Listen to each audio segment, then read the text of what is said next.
In What's New to BGA brings you Cardia. You see here it's actually the Duel for Cardia. And this is a two-player only head-to-head card game. So you can see here it's currently rated at 7.6, two players only like I said, and BGA has it about 12 minutes. It plays okay turn-based. This is one of the games where your simple turn is play a card and then you're done. The one nice thing is generally you'll play a turn and then the next round will happen and then you can get your turn ready for your opponent. So if you're playing turn-based, it does kind of move quicker because you can do both of your turns, and then when it's your opponent's turn, they'll do their two turns and so on. So after your first game, there's another deck you can explore and also some locations to add some variety to it. The goal of the game is to win 5 of the duels. Each time you win a duel, you win a signet, and then once you get 5, you can win the game.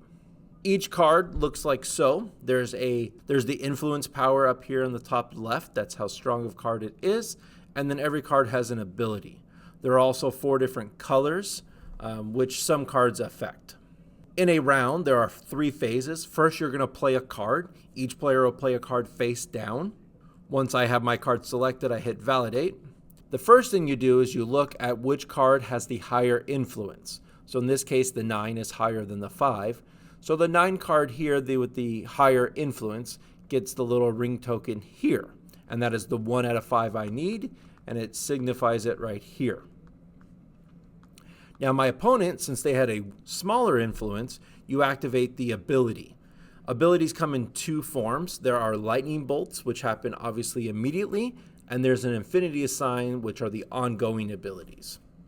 But here in this case, I discard the top 2 cards of my deck.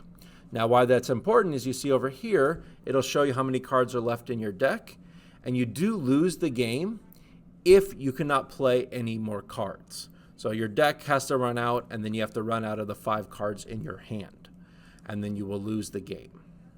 The last phase is the end of round. All you do is simply draw a card. It already happened.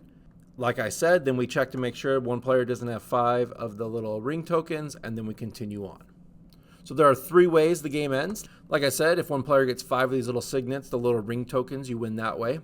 If a player cannot play a card, his opponent will win that way.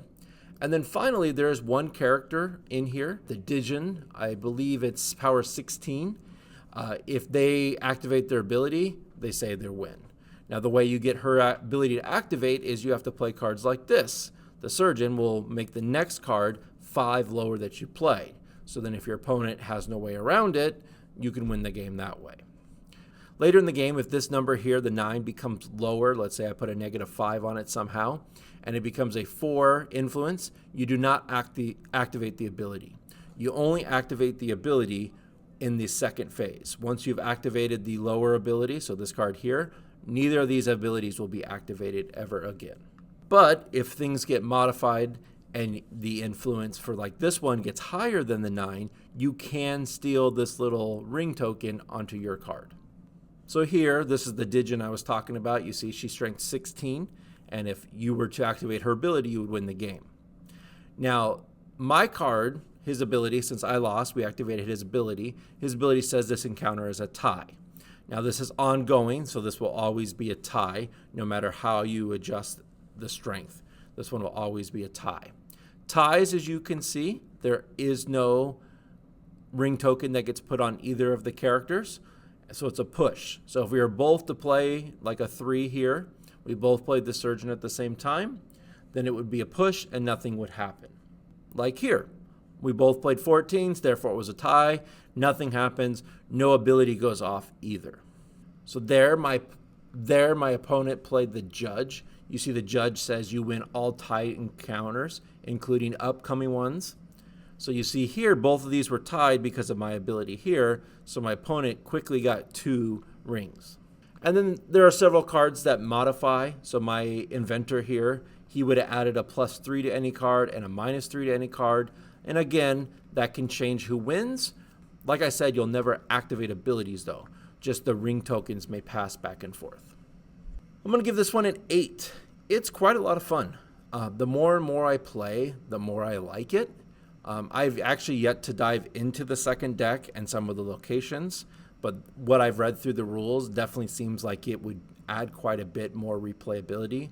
After my first and second play, I was like, okay, but I think eventually I'd get bored of it. But I think with those additional decks, in the physical version, you can actually mix the decks together. I don't see a way on BGA to do that yet. But if that ever becomes a thing, that'll give you a lot more replayability. So definitely, if you like two-player quick games, I think this one probably is a little bit better real-time just because it's so short. But you know me, I play all my games for the most part turn-based. Well, I've been the Digital Board Gamer. As always, good luck and have fun.